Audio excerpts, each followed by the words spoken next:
week we talked a little, we finished up talking about how the 10 plagues written that it brings down all of these Egyptian gods, like God just takes them down one by one.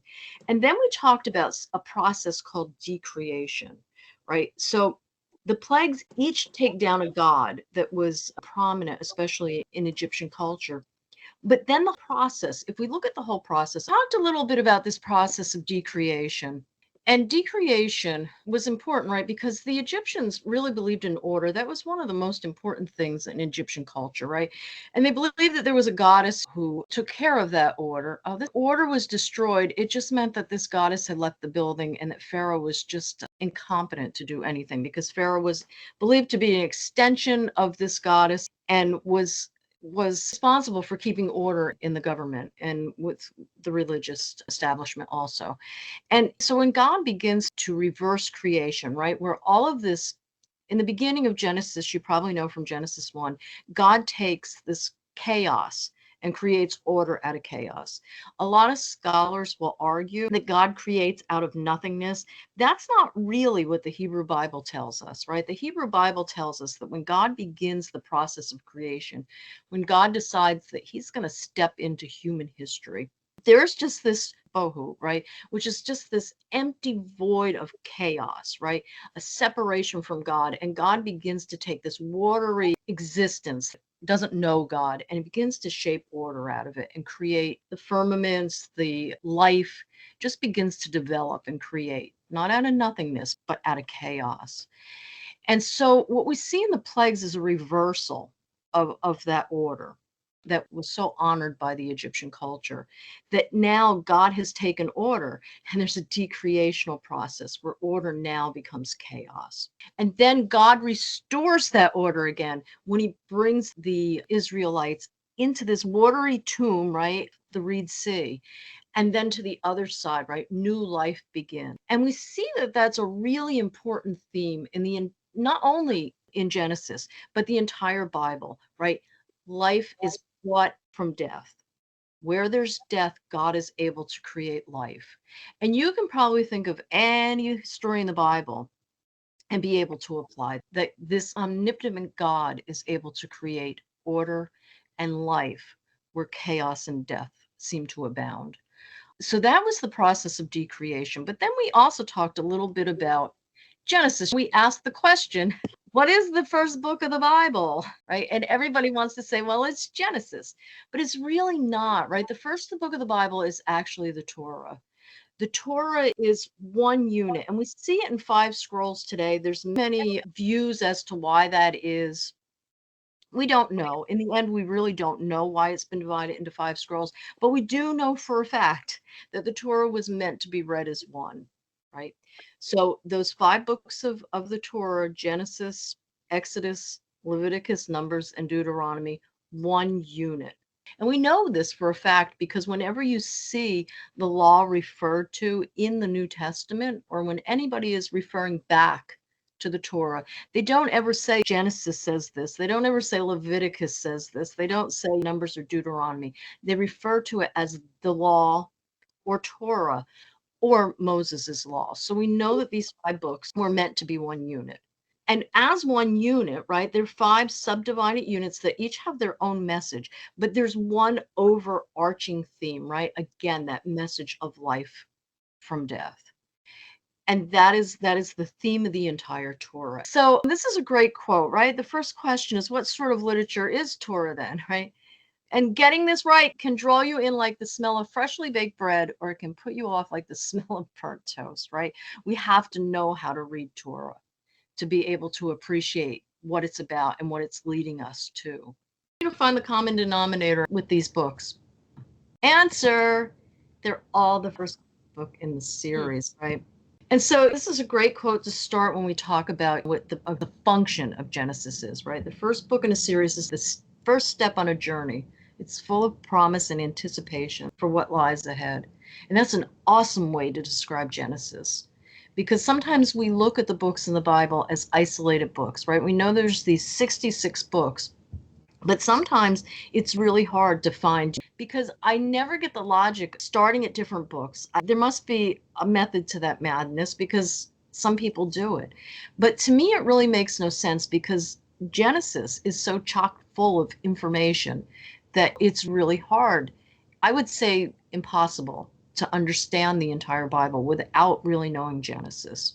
And so we're going to start to look at a little bit at that tonight, right? So these are all the reasons that first books are important, right?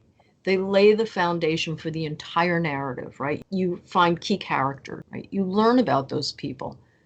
What are they like? What are their motives? What are their relationships in this story, in this narrative? How don't they fit together, right? You learn the setting, right? The story's universe. Where does this take place? What does that tell me? How do those characters relate to where this takes place? Right? You learn the pace and the tone of a book. You learn the plot, right? And hopefully that plot is good enough to hook you so that you want to keep wanting to keep your attention, right? You want to keep coming back to see what's going to happen next. So if you just went straight to Deathly Hallows and you didn't know any of the other books, like if you got that impact of that story, this stuff is revealed about Snape. You weren't following Snape through this entire series, right? It comes as a shock. You would not understand it. Yeah. So the same can be said about Genesis, right? We need to understand Genesis if we're going to understand first the Torah and then the entire Bible, right? Genesis does all that, right? It introduces us to key characters. It gives us the setting. It sets a pace and tone, and it really gives us a plot also. So this is why a lot of scholars will call Genesis the book of beginnings. There's so many beginnings in Genesis, the beginnings of like 12 separate origin stories in Genesis, but it's really the prequel, right, to the Torah's focal story. So if you think about the entire Torah, these 5 books of Torah, there is one main story to the Torah, and that is the liberation, right, of captive Israel from the Egyptians. That is the focal point of the entire Torah. But Genesis leads us up to that, right? It's the main crux of the entire Torah. But Genesis leads us up to that, right? And again, remember the prequel is a separate story that takes place chronologically before the events of the original story, right? It gives us the backstory for the main narrative. And that's what Genesis does. It gives us the backstory. Now, to see how important this is, I want you to imagine that if you just opened up the Bible and the Torah started with Exodus 1, and this is what it looks like. These are the names of the sons of Israel who went to Egypt with Jacob, each with his family: Reuben, Simeon, Levi, and Judah. Ooh, I don't know how to say that. Issachar, Zebulun, and Benjamin, Dan and Naphtali, Gad and Asher. The descendants of Jacob numbered 70 in all. Joseph was already in Egypt. Now Joseph and all his brothers and all that generation died, but the Israelites were exceedingly fruitful. They multiplied greatly, increased in numbers, and became so numerous that the land was filled with them. The new king, to whom Joseph meant nothing, came to power in Egypt. Look, he said to his people, the Israelites have become far too numerous for us. Come, we must deal shrewdly with them, or they will become even more numerous, and if war breaks out, we'll join our enemies, fight against us, and leave the country. Keep going or no? Yeah. Mm-hmm. They put slave masters over them to oppress them with forced labor. And they built Pithom and Ramses as store cities for Pharaoh. But the more they were oppressed, the more they multiplied and spread. So the Egyptians came to dread the Israelites and worked them ruthlessly. They made their lives bitter with harsh labor in brick and mortar and with all kinds of work in the fields. In all their harsh labor, the Egyptians worked them ruthlessly. So if that was the beginning of the Bible, what would you think? Well, it's pretty obvious that something had happened before. Yes, happened before, right? Yeah. Yeah, the story, who are these people, right? Did I say, who are these people? Exactly, Barbara. Who are these people? How did they get here, right? What is the significance of this story? What does this have to do with the rest of the Bible, right? You need Genesis to give you that backstory. So Genesis fills in the blanks needed to answer those questions by giving us the origins of God's people. And there's something like 12 origin stories in Genesis, but the origins of God's people is extremely important because you're not going to understand the rest of it if you don't know who these people are, right? So it gives us the backstory through story, right? The Lord had said to Abram, "Go from your country, your people, and your father's household to the land I will show you.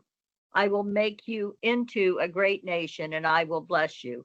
I will make your name great, and you will be a blessing. I will bless those who bless you, and whoever curses you, I will curse. And all people on earth will be blessed through you." Call of Abram. And this one has too many names in it, right? But backstory is also given in genealogy. We're going to see how important genealogy is in Genesis when we get to reading it together. We'll talk about why in the next class. I don't think we'll get to that tonight. But genealogy isn't just there for names, right? It's not page filler. It actually is a purpose for ancient Israelites, right? It was also very popular in their time to do this. Other cultures used extensive genealogies. It was to give legitimacy, right? Remember, this is really the history of a people. This is what the genre is. It's a historical narrative. And they are writing the history of their people, not in the historical way that we think of today. I know John Ryan and I often talk about this because we were both history majors. We think of history in totally different than ancient people did. We think of it as chronological. We think of it as milestones. That is not how ancient people looked at history. They regarded history as in Israel, right, through the eyes of God and their interaction with God. They're writing their story with God. And so chronology isn't as important as it is to us today, but genealogy is because it gives legitimacy. And we see the importance of genealogy also in the New Testament, right? There are two genealogies that open up the Gospels, right? We have Matthew's genealogy and we have Luke's genealogy for Jesus. And they're extremely important, right? Luke is a historian himself. And it's important to do this because it gives legitimacy, right? You can trace your line back to these people. And if you can trace your line back to these people, it means that these people were for real. It gives legitimacy to your family. It gives legitimacy to your story. And so Genesis gives this backstory to the Exodus by story and genealogy. In fact, it loves genealogy so much that it traces Israel's roots, right? Israel meaning the people, the nation. Again, remember there's two ways to use Israel. One as the country itself, one is the people, nation Israel, right? It actually traces Israel's roots all the way back to Adam. So if you go through Genesis and you see these genealogies, it starts with Adam and it traces it all the way down through Seth's line. So we get to Noah, and then it goes from Shem, right, who's the son of Noah, traces it all the way down to Abram, right? Terah being Abram's father, who was the idol maker. And then it gives us the patriarch's family tree, right? We see Terah and we trace this down to Abram's son, Isaac's son, Jacob, right? Down to Jacob has several wives, but these are the 12 sons of Jacob, right? Who become the 12 tribes of Jacob, right? From Levi comes Moses, traces it all the way down, and we can trace it even further eventually to David. It's extensive, right? These family trees are extensive. It gives them a history. So when we look at that opening from Exodus, we don't know all of this backstory, and this backstory is extremely important for us. It's extremely important for the Israelites when they sit down to write their story. It's extremely important that they can trace their roots all the way back to the beginning of humanity. And so when we look at Genesis, right, it helps us to understand the significance of Israel as descendants of Abraham. Why? Because God, as we saw in Abraham's call narrative, right? God has promised to bless all nations through Abram and his offspring. The nations will be blessed, right? And so that's extremely important backstory to know when we look at those texts, right? The scandal of peculiarity. That's what they call the calling of Israel. A lot of scholars call that. The Lord said, I have indeed seen the misery of my people in Egypt. I have heard them crying out because of their slave drivers, and I am concerned about their suffering. So I have come down to rescue them from the hand of the Egyptians and to bring them up out of that land into a good and spacious land, a land flowing with milk and honey. So read that, right? Those opening chapters to Exodus, that now makes sense, right? Now you know why God isn't, what is so special about these people, right? You know why God needs to preserve these people that are enslaved. But we don't know that. If we have no idea why God would call them out if we didn't know the call narrative of Abram.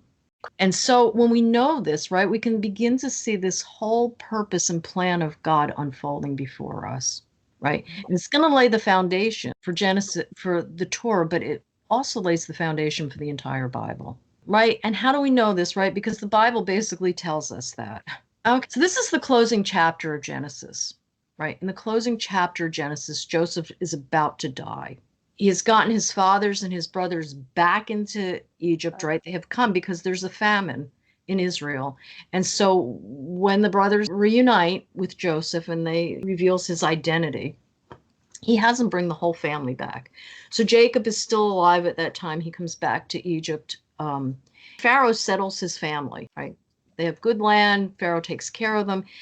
And Jacob dies there, right? Jacob dies in Egypt, and eventually Joseph dies at the end of Genesis, right? This is the closing chapter of Genesis. And he dies, and what does he ask of his family when he dies? Carry my bones up from this place. Yes, to carry his bones, right, back to the promised land. Now, when you read this against the opening chapter, it's Exodus, right, which is on the right-hand side, it now makes sense, right? Because you've got this backstory. It is almost like the bridge that crosses over from Genesis into Exodus, right? These are flowing together as one story. Joseph dies, his bones are brought back to the promised land. Here are his brothers, right? And is leading us back to the promised land. So these books flow together, right? It is a looking projection. A lot of historians who will say, a lot of scholars who say, you know, the Torah looking. So this is the simplicity. This is simple to see. We can see Joseph dies, take my bones back, and now they're in Egypt, right? This has a rhythm to it. But the Torah, right, it's been called the birth mother to the Hebrew Bible, right? Some things aren't as plain as that. Some things aren't as obvious as that. And I want to show you one of them tonight that I think that you'll find fascinating. So the Torah, when you've sat down and you've read Genesis, and you've probably seen the very obvious stories for that, Adam and Eve, the Tower of Babel, you've seen the call narratives, the patriarchs, but you probably have never paid attention that there's this thing that pops up occasionally in the Torah, and it's called the end of days, right? This is the Hebrew word for it. But the end of days, there's actually 4 references to the end of days in the Torah. Sometimes you'll see it as this, what will happen in the end days. And what they're meant to do in the Torah, one in Genesis, there is one in Numbers, there's one in Deuteronomy, the 4th, there might only be 3. I might be thinking of something else. But you'll see these references to what will happen in the end days, right?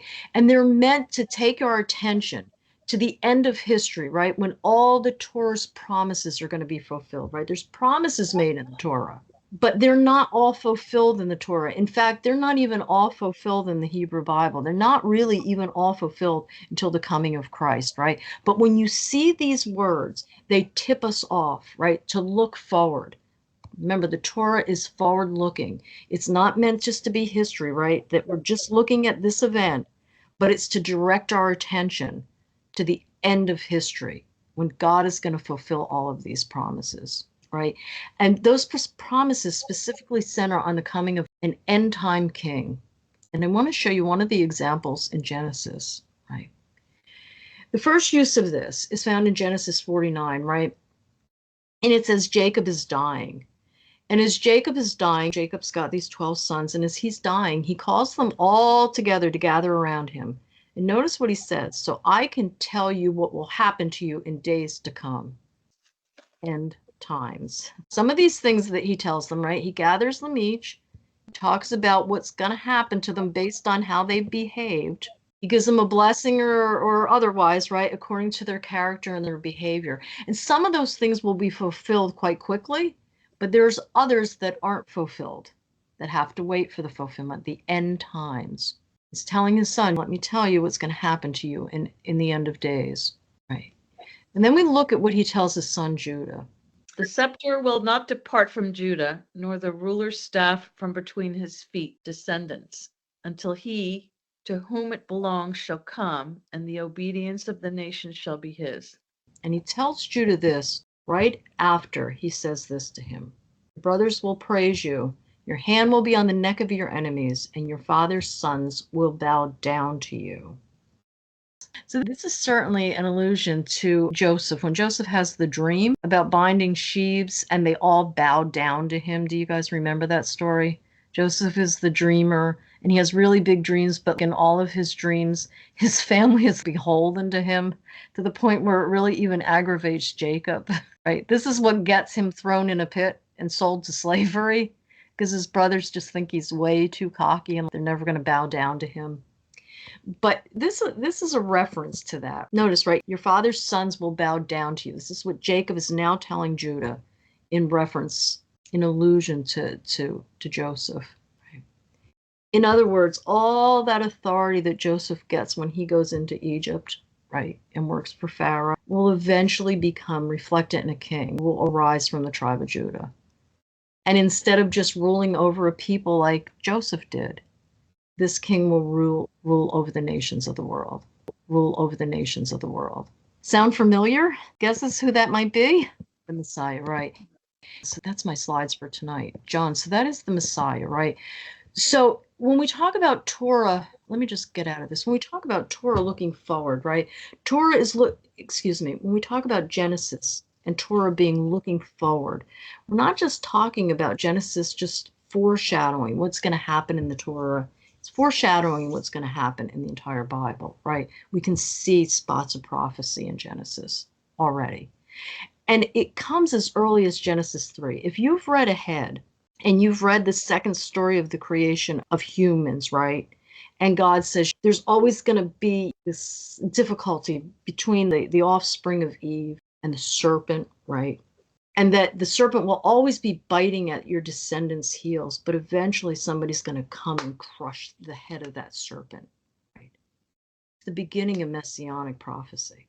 Now, does that mean that I want you to read the Bible as the Hebrew Bible as Christians, class as Christians? Not really, right? I don't want you to look for all signs of Jesus in the Bible, right?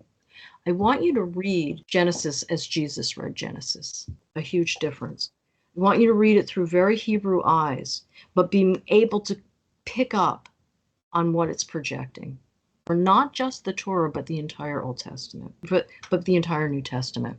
Questions, comments? So that's my slides for tonight. John, so that is the Messiah, right? So when we talk about Genesis and Torah being looking forward, we're not just talking about Genesis just foreshadowing what's going to happen in the Torah.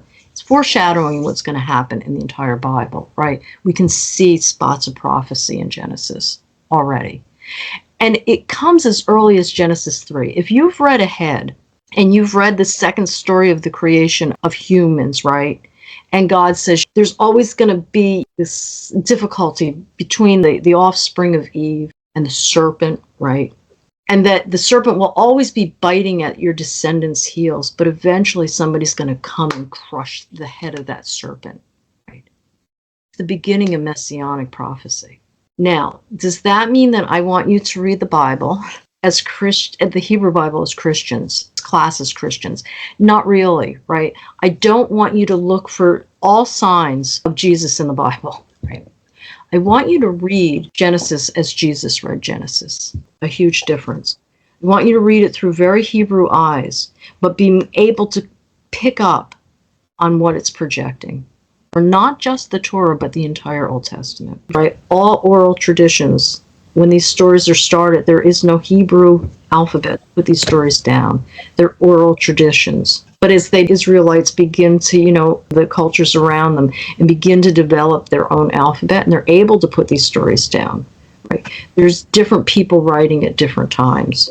And so it will present different theologies. As we go through, we'll see different theologies.